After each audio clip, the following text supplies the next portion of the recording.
In today's video, I'm going to teach you how to hide pages in Notion. If you've ever worked in a shared workspace, you know that not every page needs to be visible to everyone. Maybe you're drafting ideas, keeping personal notes, or storing information that just isn't ready for your whole team to see yet. Notion makes it really easy to keep certain pages private, and that's exactly what we're going to walk through together. First, open Notion and go to the area where you want to create your page. This could be in your workspace sidebar, inside an existing team space, or within a specific section where you usually keep your notes or documents.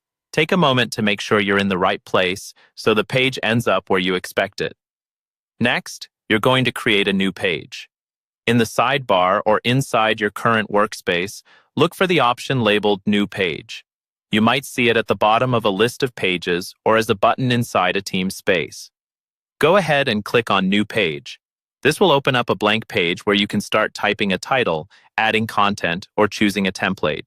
If you don't see it right away, hover your mouse over the area where your pages are listed.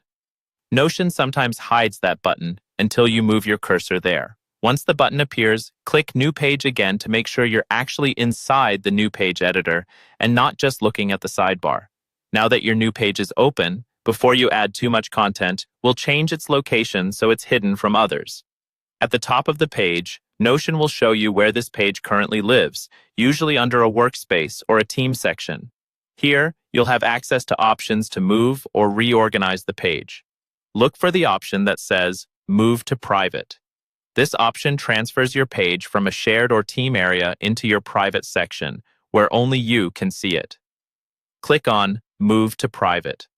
Once you do this, the page will disappear from any shared lists and will only show up in your private area in the sidebar. From this point on, you can safely add notes, tasks, or sensitive information, knowing that it's hidden from everyone else in your workspace. If you ever change your mind, you can always move it back into a shared space later.